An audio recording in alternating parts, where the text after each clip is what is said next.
दोस्तों, एक cruise ship, vacation का माहौल और अचानक एक ऐसी बीमारी जिसने 3 लोगों की जान ले ली। ये हो रहा है अभी मई 2026 में। एक डच क्रूज शिप पर हैंटावायरस का आउटब्रेक कंफर्म हुआ है और WHO यानी वर्ल्ड हेल्थ ऑर्गेनाइजेशन भी इसे मॉनिटर कर रही है। तो सवाल यह है, ये हैंटावायरस है क्या? ये शिप पर कैसे पहुंचा और क्या हमें डरना चाहिए? सब कुछ आज इस वीडियो में। पहले समझते हैं पूरा मामला। एवी होंडाइस नाम की एक डच क्रूज शिप जो अप्रैल 1 को अर्जेंटीना से चली थी, उस पर एक अजीब बीमारी फैलने लगी। मई 4 को WHO ने ऑफिशियली कंफर्म किया कि यह हैंटावायरस का आउटब्रेक है। अब तक 8 केसेस सामने आ चुके हैं और दुखद बात यह है कि 3 लोगों की मौत हो चुकी है। शिप अभी स्पेन की तरफ जा रही है और बीमार पैसेंजर्स को रास्ते में ही इवैक्यूएट किया जा रहा है।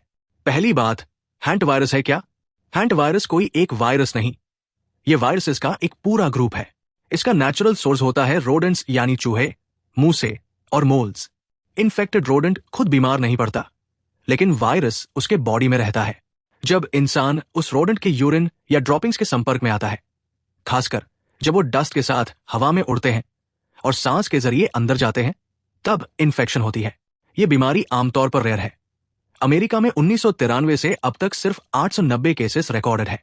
दूसरी बात, इस शिप पर कौन सा हैंटावायरस है और ये कितना डेंजरस है?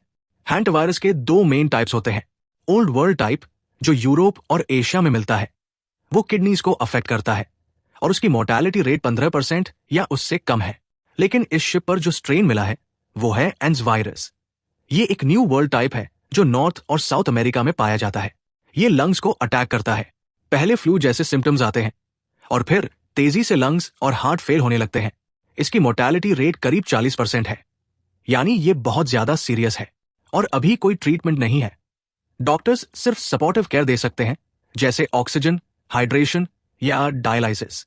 तीसरी बात, शिप पर यह आया कैसे? शिप पर कोई रोडेंट नहीं मिला, तो इन्फेक्शन वहां से नहीं हुई।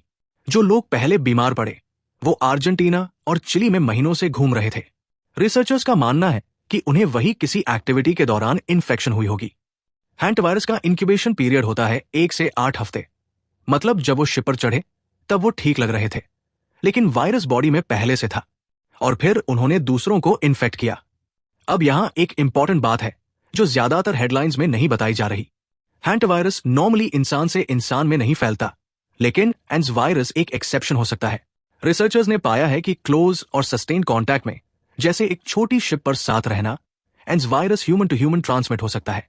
यही इस आउटब्रेक को बाकी हैंटावायरस केसेस से अलग बनाता है और इसीलिए एक फ्लाइट अटेंडेंट जो पैसेंजर भी नहीं था, सिर्फ ब्रीफली मिला था एक पैसेंजर से, उसे भी हॉस्पिटल में एडमिट करना पड़ा पॉसिबल सिम्टम्स की वजह से। तो समरी यह है, एवी होंडाइस क्रूज शिप पर एंज वायरस का आउटब्रेक है। 8 केसेस कंफर्म हो चुके हैं, 3 मौतें हो चुकी हैं और WHO पूरे मामले को मॉनिटर कर रही है। जो लोग अप्रैल 24 को शिप से उतरे उनको ट्रैक किया जा रहा है और कुछ को क्वारंटाइन में रखा गया है। 3 अमेरिकन स्टेट्स के रेजिडेंट्स भी मॉनिटरिंग में हैं। लेकिन ये भी सुनिए, हेल्थ ऑफिशियल्स का कहना है कि जनरल पब्लिक के लिए रिस्क अभी भी लो है। ये आउटब्रेक एक स्पेसिफिक सिचुएशन में हुआ है, घबराने की जरूरत नहीं, लेकिन अवेयर रहने की जरूरत जरूर है। आपको क्या लगता है, क्या ऐसी सिचुएशंस में क्रूज शिप्स को तुरंत क्वारंटाइन होना चाहिए? नीचे कमेंट में बताइए।